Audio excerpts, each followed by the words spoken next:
Assalamu alaikum dear students. Our today's lecture is unit number 16, Social Studies class 5th, Arrival of Islam in the subcontinent. Here are some main points. Arab had been trading on the west coast of the subcontinent before Islam. اسلام سے پہلے عرب سب continent میں تجارت کرتے تھے ان 570 CE. سی مطلب common ایرا. Profit محمد صلی اللہ علیہ وآلہ وسلم was born in Mecca. 610 CE Prophet peace be upon him received first divine message, and in 632 Prophet Muhammad peace be upon him passed away. Islam had spread throughout the Arabia, Africa and Europe. In 712 CE, Hajjaj sent Muhammad bin Yusuf, Raja Dahir, rule in Sindh. Okay, next come. Islam had spread far and wide within 6-7 decades after the death of Hazrat Muhammad sallallahu alaihi wasallam.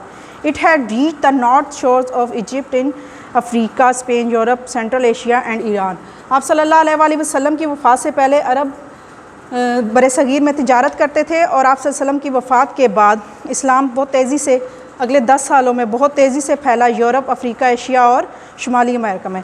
Now Islam reach the borders of India. اب اسلام India کے borders تک پہنچ گیا تھا. Arab had trade relations with the sub continent even before Islam. Many Arabs merchants had settled in the Indian sub continent. After dawn of Islam the trade continued. اسلام کے ظہور سے پہلے اور بعد میں بھی یہ جو تجارت ہے یہ جاری رہی. سندھ بیفور اسلام. اسلام سے پہلے Sindh. The vast areas of Sindh Valley were under different Hindu rulers and rajas. جو بر صغیر کا وسیع ایریا تھا وہ پہلے بھی انڈس دریا سندھ کا جو وسیع ایریا تھا وہ ہندو راجوں کے زیر اثر تھا. Many Hindus living along the Makran coast. بہت سے ہندو مکران کے ساحل کے ساتھ رہتے تھے. And become pyrites. اور وہ ڈاکو بن چکے تھے. دے used to loot the merchant ships and made rich profits. وہ جو بحری جہاز آتے تھے ان کو لوٹتے تھے اور بہت زیادہ پروفٹ کماتے تھے. The area of Sindh called Debal was ruled by Hindu raja Dahir. جو سندھ کا ایریا تھا وہ ہندو راجا داہر اس کو رول کرتا تھا، اس پہ حکومت کرتا تھا، اور وہ ان کا کوئی بھی نوٹس نہیں لیتا تھا، نہ ان کی طرف کوئی دھیان دیتا تھا. In 1711 the ruler of Sri Lanka sent fleet of 8 ships full of presents and some slaves to the governor of Basra, Hajjaj bin یوسف. سری لنکا کے راجا نے 711 میں ایک بہت بڑا بحری بیڑا جس میں جہاز سے اور بہت سارے گفٹ تھے وہ عراق کے گورنر محمد بن یوسف کو بھیجا. There were also many Muslim women and children on ship. اس بیڑے کے اندر بہت زیادہ مسلمان عورتیں اور بچے بھی تھے. These ships were looted near Dibal was pirates and the Muslim women and children were enslaved. یہ جو بحری بیڑا تھا یہ دیبل کے ساحل پر آ کر بحری قزاقوں نے لوٹ لیا، اور جو جتنے بھی عورتیں اور بچے تھے ان کو بھی انہوں نے اپنا غلام بنا لیا. The news of this cruel acts reached the governor Hajjaj bin یوسف. یہ خبر جب حجاج بن یوسف کو پہنچی he immediately demanded Raja Dahir take action against the pirates, return looted treasure and release the women and children. Raja Dahir refused, saying that he had no control over the pirates. This reply annoyed Hajjaj bin Yusuf and he decided to punish راجا داہر. جب یہ خبر حجاج bin یوسف کو پہنچی تو اس نے فوراً راجا داہر سے مطالبہ کیا کہ وہ اس بیڑے کو آزاد کروائے، بچوں اور عورتوں کو آزاد کروائے اور ان کو ڈاکوؤں کو سزا دے. لیکن راجا داہر نے بولا کہ میرے بس میں کچھ نہیں ہے، میں کچھ نہیں کر سکتا. اس کے اس جواب سے حجاج بن یوسف کو بہت غصہ آیا اور انہوں نے اس کو سزا دینے کا فیصلہ کیا. In 1712 Muhammad bin Qasim.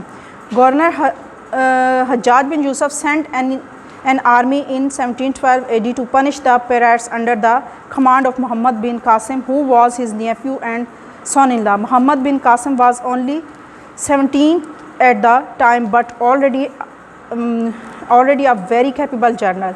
Muhammad bin Qasim جو اس ٹائم صرف 21 سال کے تھے اور بہت زیادہ قابل گورنر تھے. Muhammad bin Qasim landed at the shores of Sindh. وہ سندھ کے ساحل پر اترے. A fierce battle was fought at the port of Debal. اور انہوں نے دیبل کے ساحل پر ایک بہت خوفناک جنگ لڑی. اور اس کے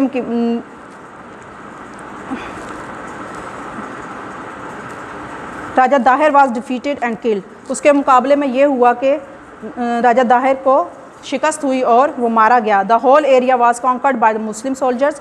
اور تمام ایریا جو مسلمان سپاہیوں نے فتح کر لیا. With in the next 3 years Muhammad bin Qasim extended the Muslim empire till Multan.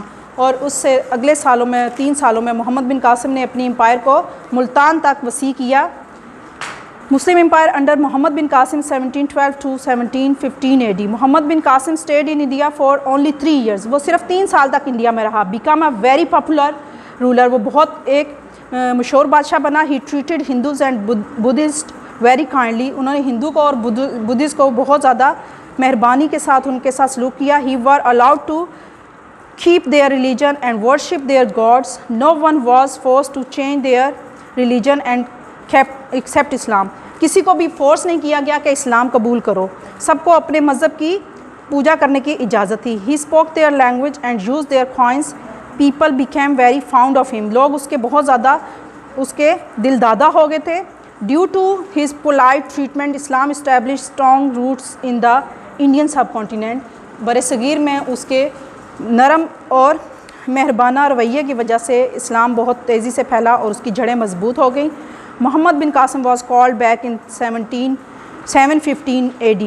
The same year he was killed at the young age of 21 years. Muhammad bin Qasim کو 715 میں واپس بلا لیا گیا اور اسی سال اس کو قتل کر دیا گیا بالکل جوانی کی 21 سال کی عمر میں. بچوں یہ آج کا لیکچر ہے. امید ہے آپ کو سمجھ آیا ہوگا. Thank you so much.